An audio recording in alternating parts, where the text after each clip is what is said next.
Hello friends, आप देख रहे हैं स्टडी विद प्रीति। आज मैं आपको पढ़ाऊंगी क्लास 6 की हिस्ट्री के एनसीईआरटी का चैप्टर 3।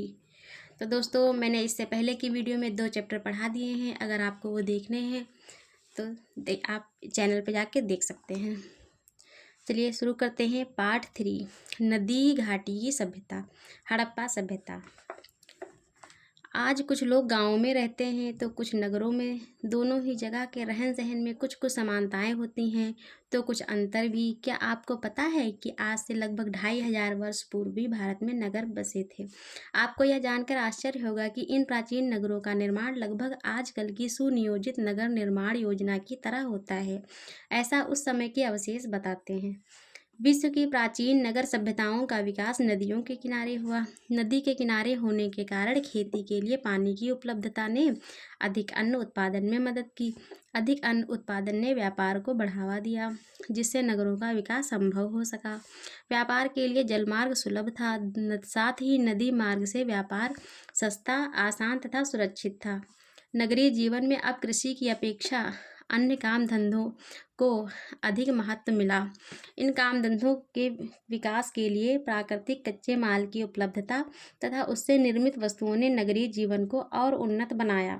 फलस्वरूप विश्व में पहली बार अलग अलग नदियों के किनारे नगरीय सभ्यता का विकास हुआ, जिसमें सिंधु नदी के तट पर विकसित हुई हड़प्पा सभ्यता।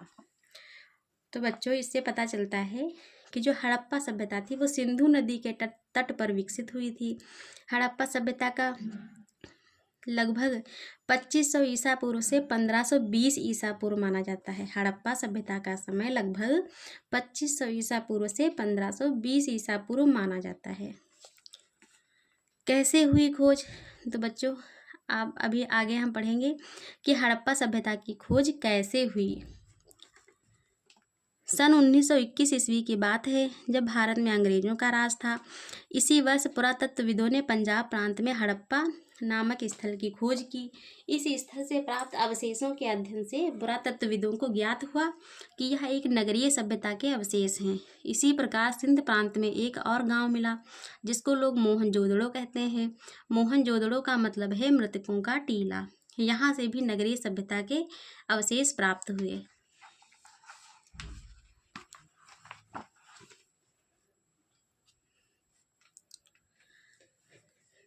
ये देखिए बच्चों, सड़क एवं गलियाँ। यह हड़प्पा सभ्यता की सड़क एवं गलियाँ हैं। हड़प्पा नामक स्थल से इस सभ्यता के अवशेष सबसे पहले मिले थे, इसलिए इसे हड़प्पा सभ्यता कहते हैं। पुरातत्वविदों ने इन स्थलों की विस्तृत खुदाई की तो नीचे दबा हुआ पूरा का पूरा शहर निकल आया। नगर ही नगर। धीरे धीरे आगे और खोज हुई, कई जगहों पर खुदाई की गई तो पता चला कि उस समय एक नहीं, दो नहीं, कई नगर थे। ये नगर सिंधु नदी और उसकी सहायक नदियों की घाटी में बसे हुए थे। इस सभ्यता के कुछ क्षेत्र आज पाकिस्तान में हैं। भारत में रोपड़, कालीबंगा, लोथल तथा दायमाबाद इस सभ्यता से संबंधित मुख्य पुरा स्थल हैं। तो बच्चों, रोपड़ पंजाब में है, कालीबंगा राजस्थान में है, लोथल गुजरात में है, दायमाबाद महाराष्ट्र में है। इसे भी जाने। मेरठ उत्तर प्रदेश में। हिंडन नदी के तट पर आलमगीरपुर पुरास्थल है। इस पुरास्थल से हड़प्पा कालीन मिट्टी के बर्तन प्राप्त हुए हैं। नगरों की विशेषताएं। हड़प्पा कालीन नगरों का निर्माण एक निश्चित योजना के आधार पर किया गया है। सड़कें चौड़ी थी तथा वे छोटी छोटी सड़कों एवं गलियों से जुड़ी थी। सड़कें पूर्व से पश्चिम की ओर तथा उत्तर से दक्षिण की ओर जाती थी। सड़कों के किनारे पक्की नालियां बनी थी। हर घर की नाली बड़े नालों से मिल जाती थी। हर नाली में हल्की सी ढाल होती थी ताकि पानी आसानी से बह सके। इससे पता चलता है कि इस सभ्यता के लोग सफाई और स्वच्छता के प्रति जागरूक थे। ये देखिए बच्चों, नालियां साफ करते हुए लोग। भवन निर्माण। उत्खनन में कई तरह की बड़ी बड़ी इमारतें मिली हैं जो आयताकार थीं। कई 2 मंजिला घर थे तो कुछ छोटे छोटे घर थे। हड़प्पा, मोहनजोदड़ो एवं अन्य स्थलों की खुदाई से पता चलता है कि हड़प्पा कालीन भवनों का निर्माण एक सुनिश्चित योजना के अंतर्गत किया गया था। प्रत्येक घर के बीच में एक आंगन होता था। आंगन के चारों ओर कमरे बने हुए थे। प्रत्येक घर में रसोई घर, शौचालय तथा स्नान घर का उचित प्रबंध था। 2 मंजिला मकान के ऊपर जाने के लिए सीढ़ियाँ बनी हुई थी। तो समय रेखा देखते हैं बच्चों, हड़प्पा सभ्यता की समय रेखा। ये 2500 ईसा पूर्व से 1520 ईसा पूर्व तक मानी गई है। ये इसकी समय रेखा है। तो चलिए बच्चों नेक्स्ट पेज पे देखते हैं।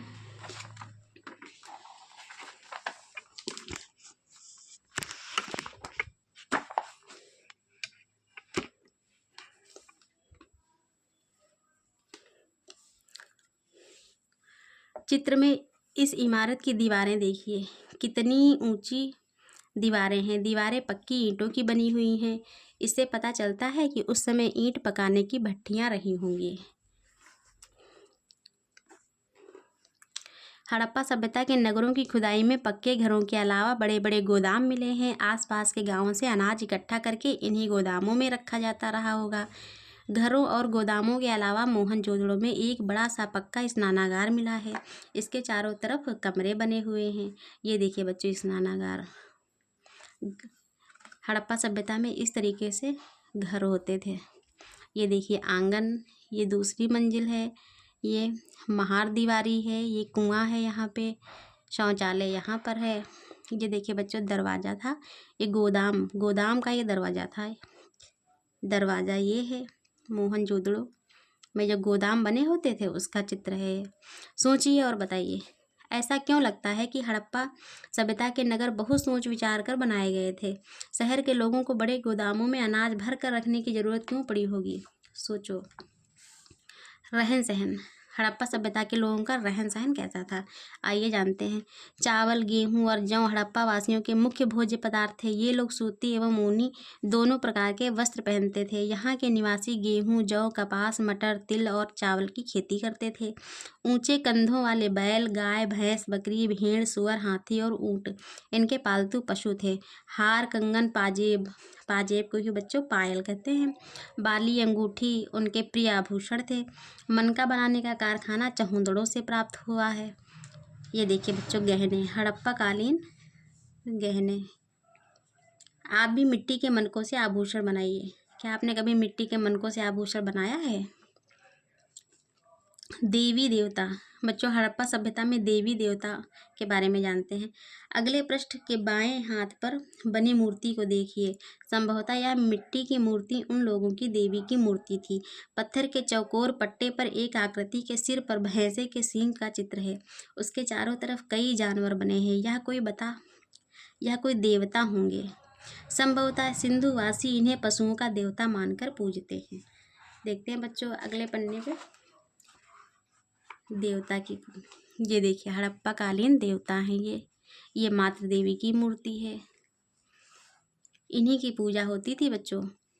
इसके अलावा कुछ मुहरों पर पीपल की पत्तियां और सांप की आकृतियां भी बनी मिली हैं। शायद वे इन सब की पूजा करते थे।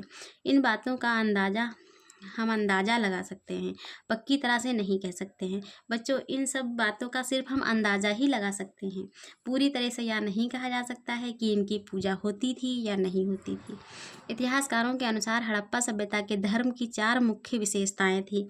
मातृशक्ति की उपासना, शिव की पूजा, वृक्ष पूजा और पशु पूजा। ऊपर बताएगी किन किन चीज़ों को आज भी लोग मानते हैं। इन चीज़ों को मानने के पीछे क्या कारण हो सकते हैं। चलो बच्चों अब देखते हैं काम धंधे। हड़प्पा सभ्यता के लोगों के काम धंधे क्या थे। सोचिए पत्थर का भाला उन्होंने कैसे बनाया होगा। जब लोग पत्थर से औजार व हथियार बना लेते थे तो उन्होंने धातु की चीज़ें बनाना क्यों शुरू किया। ये देखिए बच्चों पत्थर का भाला, ये पत्थर का भाला है। खुदाई में तांबे और कांसे की बनी हुई कुल्हाड़ी, दर्पण, आरी, कंघियाँ, उस्तरा प्राप्त हुए हैं। इसका मतलब यह हुआ कि सिंधु घाटी के लोग जमीन में से धातु निकालने और उसे साफ करने तथा आग में पिघलाकर चीज़ें बनाने के तरीके से परिचित थे। कांसा, तांबा और टिन को मिलाकर बनाई गई धातु। कांसा जो है बच्चों वो तांबा और टिन 2 धातुओं को मिलाने से बनता है। ठीक है बच्चों। आश्चर्य की बात तो यह है कि धातु की चीज़ें बनाने के साथ साथ लोग पत्थर के औजार भी बनाया करते थे। इसका कारण शायद यह था कि तांबा व कांसा जैसी धातुएं पत्थर की तुलना में बहुत ज़्यादा मजबूत नहीं थी। ये धातुएं हर जगह आसानी से मिल भी नहीं पाती थी। इसीलिए लोग कई औजार पहले की तरह पत्थर के ही बनाते रहे होंगे। इस बैलगाड़ी में 2 बड़ी खोज छिपी है, एक है पहिया व दूसरा है बैलगाड़ी। बच्चों ये देखते हैं, ये बैलगाड़ी है। इस तार को खींचने से बैल का सिर हिलता है। ये तार जो खींचते हैं बच्चों, इससे बैल का सिर हिलता है। और ये है पहिया। चलिए बच्चों नेक्स्ट पेज पे देखते हैं।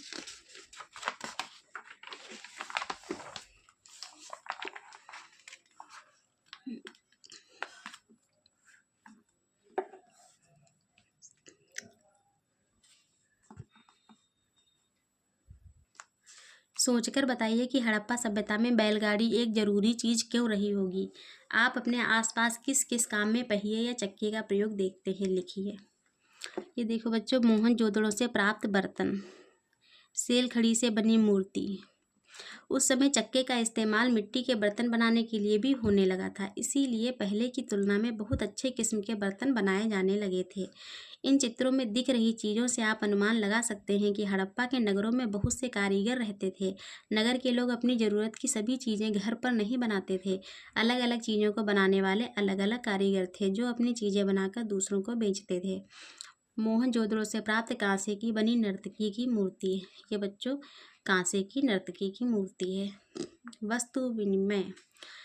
हड़प्पा सभ्यता के लोग एक वस्तु के बदले दूसरी वस्तुओं को ले देकर व्यापार करते थे। इसके लिए वे रुपए या सिक्कों का प्रयोग नहीं करते थे। उस समय रुपए पैसे का प्रचलन नहीं था। वस्तु विनिमय, वस्तु के बदले दूसरे की वस्तु का लेना और देना। बच्चों हड़प्पा सभ्यता में पैसों या सिक्कों का प्रयोग नहीं होता था, वस्तुओं का आदान प्रदान होता था। एक वस्तु देते थे, दूसरी वस्तु लेते थे। व्यापार। बच्चों अब हम जानेंगे हड़प्पा सभ्यता में व्यापार कैसे होता था। हड़प्पा के नगरों में पत्थर, हाथी दांत, धातु एवं मिट्टी की बनी वस्तुएं मिली हैं। कुछ विद्वान सोचते हैं कि ये वास्तव में व्यापारियों की मुहरें थी। वे विभिन्न आकार की हैं। इन मुहरों पर आदमी की आकृतियाँ, कुछ पर जानवरों की, पौधों की और कुछ पर बर्तनों की आकृतियाँ बनी हुई हैं। व्यापार जब एक जगह से दूसरी जगह सामान भेजते थे तो सामान बांधकर उस पर गीली मिट्टी छापते होंगे और गीली मिट्टी पर अपनी मुहर से छाप बना देते रहे होंगे, ताकि उनके सामान की पहचान बनी रह सके। तौल और नाप के लिए बटखरे और पैमाने का प्रयोग करते थे। ऐसी मुहरें दूसरे देशों में भी पाई गई हैं, खासकर मेसोपोटामिया जो इराक में है। लगता है कि उन दिनों इराक और हड़प्पा के नगरों के बीच व्यापार होता था। ये देखो बच्चों मुहरें हड़प्पा कालीन मुहरें हैं ये। आइए जाने व्यापार से होने वाले लाभ। आवश्यकता अनुसार सुंदर और नई नई चीज़ें आसानी से मिल जाती हैं। विचारों का आदान प्रदान होता है। दूसरे देशों के विषय में जानकारी होती है। अतिरिक्त उत्पादन से ही व्यापार संभव है। नेक्स्ट पेज देख लेते हैं। लिखावट। हड़प्पा सभ्यता की मोहरों पर संकेत के रूप में लेख लिखे हैं, जिससे उनके अक्षर चित्रों जैसे लगते हैं। विद्वान आज भी इस लिखावट को पढ़ नहीं पाए हैं, इसलिए हड़प्पा सभ्यता को आद्य ऐतिहासिक युग के अंतर्गत रखते हैं। खुदाई से मिले अवशेषों के आधार पर ही हम इस सभ्यता के बारे में जानकारी प्राप्त करते हैं। हड़प्पा संस्कृति के लोथल क्षेत्र में मिले बंदरगाह के अवशेषों से पता चलता है कि ये लोग नदी या समुद्र से व्यापार करते थे। लोथल मुख्यतः व्यापारिक नगर रहा होगा, क्योंकि यहाँ से बंदरगाह, मुहरें तथा गोदाम के अवशेष मिले हैं। नगर निर्माण योजना के साथ साथ अन्य विशेषताओं के आधार पर यह अनुमान लगाया जा सकता है कि इसकी शासन व्यवस्था काफ़ी सुदृढ़ रही होगी। युद्ध संबंधी अस्त्र शस्त्रों के न मिलने के कारण कहा जा सकता है कि राज्य में शांति एवं सुव्यवस्था थी। नगरों का खत्म होना। तो बच्चों ये नगर कैसे खत्म हो गए, इसके बारे में जानते हैं। आज से 4-5 हज़ार साल पहले हड़प्पा में नगर बने हुए थे। ये नगर लगभग 1000 साल तक बने रहे, फिर किसी कारण से नष्ट हो गए और मिट्टी में दब गए। क्या कारण हो सकते हैं? बाढ़, भूकंप, महामारी, आक्रमण, आग या फिर आर्यों का आना। नगर निर्माण कला का विकास इस सभ्यता की विशिष्ट देन है। यहाँ के लोगों ने नगर बनाने में पक्की ईंटों का प्रयोग किया। तो बच्चों यहाँ जो घर बनाने में जो ईंटों का प्रयोग हुआ है वो पक्की ईंटें हैं। पानी निकास हेतु नालियों की समुचित व्यवस्था सर्वप्रथम हड़प्पा वासियों ने की। हड़प्पा सभ्यता के नगरों के खत्म होने के बाद सैकड़ों वर्षों तक भारत में कोई नगर नहीं बसे। और भी जानिए, हड़प्पा सभ्यता के निवासी बहुत शांतिप्रिय थे, क्योंकि यहाँ से लड़ाई के अस्त्र शस्त्र बहुत ही कम संख्या में मिले हैं। यह सभ्यता कांस्य युगीन सभ्यता थी। हड़प्पा सभ्यता भारत की पहली नगरीय सभ्यता थी। सबसे पहले कपास उत्पादन करने का श्रेय हड़प्पा सभ्यता के लोगों को है। हड़प्पा सभ्यता के लोग सूती कपड़ों का प्रयोग किया करते थे। सभी भारतीय लिपियाँ बाएं से दाएं लिखी जाती हैं, लेकिन हड़प्पा की लिपि दाएं से बाएं लिखी जाती थी। तो बच्चों, हड़प्पा की जो लिपि है वो दाएं से बाएं लिखी जाती है। शब्दावली देख लेते हैं बच्चों। सभ्यता का क्या मतलब होता है? हम लोग पढ़ते हैं हड़प्पा सभ्यता, मेसोपोटामिया की सभ्यता। तो इसमें सभ्यता का क्या अर्थ होता है? मानव सभ्य तब कहा जाता है जब वह अपने जीवन के तरीके को बदल देता है और पुराने रीति रिवाजों से आधुनिक रीति रिवाजों को अपनाकर नई स्थिति में पदार्पण करता है। तो उसी को हम लोग सभ्यता कहते हैं। योजना किसे कहते हैं? किसी कार्यक्रम को संपन्न करने से पूर्व उसकी रूपरेखा तैयार करना योजना कहलाती है। व्यापार, उत्पादित वस्तुओं को एक जगह से दूसरी जगह भेजकर अतिरिक्त लाभ कमाना, जिससे उत्पादन में और अधिक वृद्धि हो सके, उसे हम व्यापार कहते हैं। शताब्दी क्या होता है बच्चों? 100 वर्षों का समय, जैसे सन 2002 से 21वीं सदी शताब्दी में आएगा। सन 2002 21वीं शताब्दी में आएगा। तो 100 वर्षों का जो समय होता है उसको शताब्दी कहते हैं। पेज पलट लेते हैं बच्चों।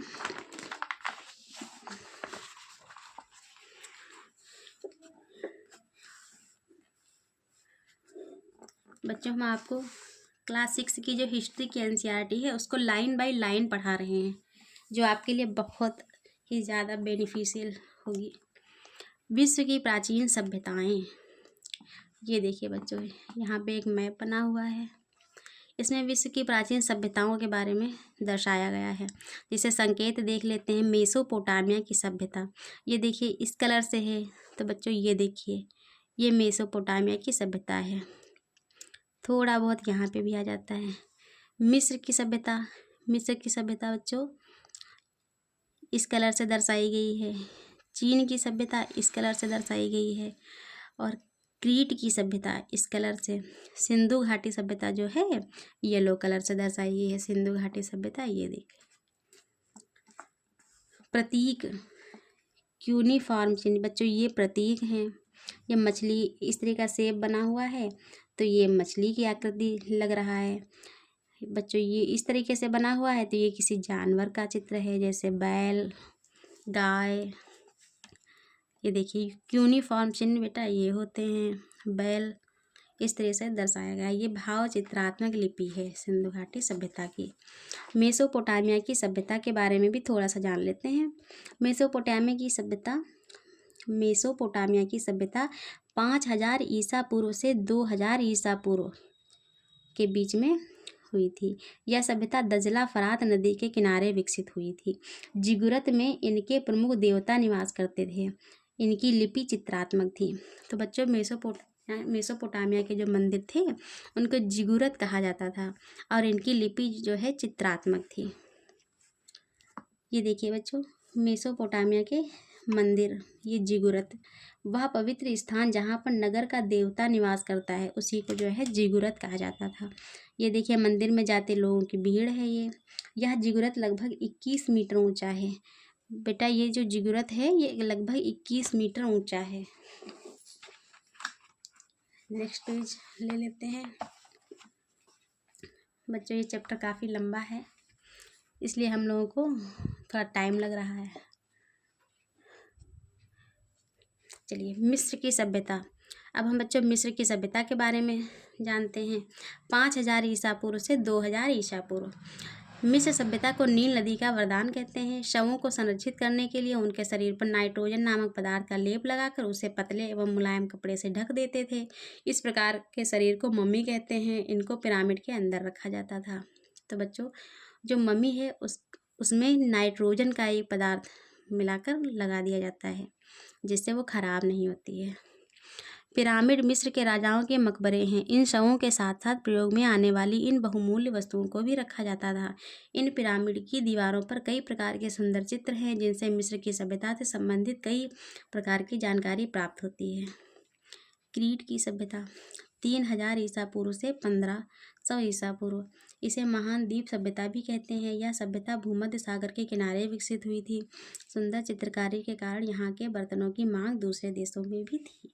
ये देखो बच्चों, क्रीट की सभ्यता में कितना सुंदर बर्तन बना हुआ है।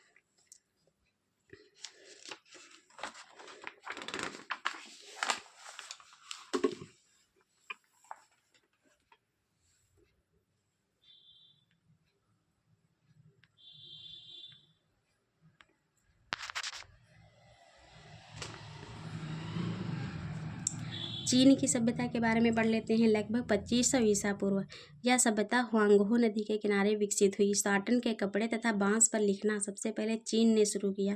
कागज़ का आविष्कार सर्वप्रथम चीन में हुआ। ये देखो, चीन के लोग कांसे के बने बर्तनों में भोजन करते थे। ये देखो बच्चों, कांसे का बर्तन है ये।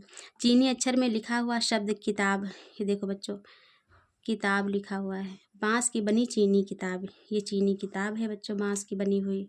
हुआंगहो नदी के किनारे बसा हुआ था, मतलब चीन की सभ्यता हुआंगहो नदी के किनारे विकसित हुई थी। तो बच्चों, आज का 3rd चैप्टर भी पूरा हुआ। अब नेक्स्ट चैप्टर नेक्स्ट वीडियो में। अगर आपको वीडियो अच्छी लगी हो तो चैनल को सब्सक्राइब कर लीजिए। मैं आपको ऐसी ही वीडियो देती रहूँगी और अगला 4th चैप्टर मैं पढ़ाऊँगी नेक्स्ट वीडियो में।